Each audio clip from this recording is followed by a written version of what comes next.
Bonsoir, les informations en bref.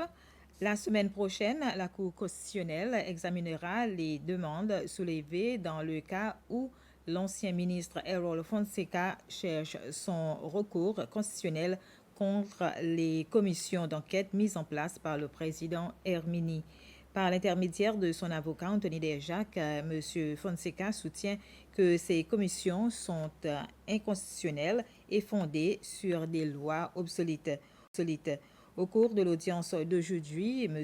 Derjac a également mis en doute la validité des documents déposés par le bureau du procureur général soulevant des questions relatives à la représentation légale.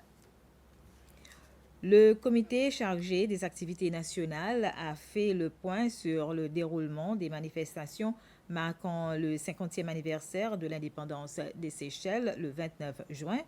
Coordinatrice et animatrice des activités nationales, Penny Belmont a souligné que le comité est dans l'ensemble satisfait du travail accompli pour mener à bien ces événements.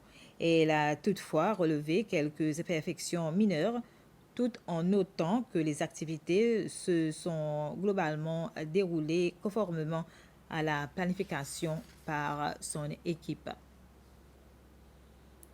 Le Conseil des ministres a approuvé la relocalisation de la maison de retraite de la Digue vers un nouvel établissement spécialement conçu pour accueillir les personnes âgées.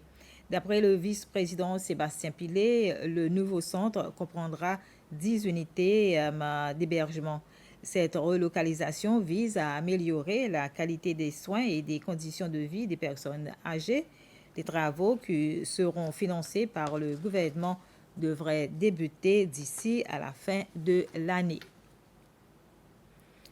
Le Viking Didon, un navire chinois et le dernier navire de croisière à faire escale aux Seychelles pour la saison de croisière 2025-2026.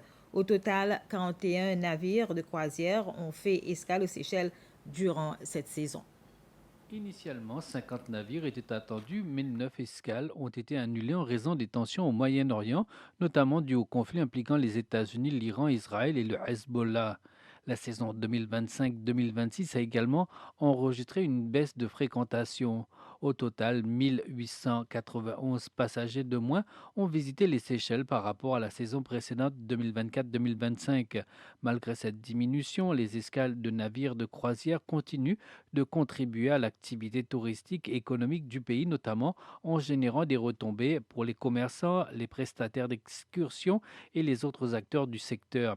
La secrétaire générale au tourisme, Chérine Francis, a reconnu la baisse du nombre de croisiéristes, mais a fait ressortir que cette année, le secteur avait davantage contribué dans l'économie du pays car les touristes ont dépensé plus. La prochaine saison des croisières devrait débuter en octobre de cette année avec l'arrivée des premiers navires de la saison 2026-2027. L'agence des services de sapeurs-pompiers et du secours sont parvenus à éteindre un incendie qui s'était déclaré près d'une maison à Forêt-Noire. Suite à cet incendie, un camion de pompiers a été déployé sur le lieu. Selon les informations reçues par la SBC, une personne brûlant des déchets dans cet endroit. C'était les informations. Bref, merci de votre attention.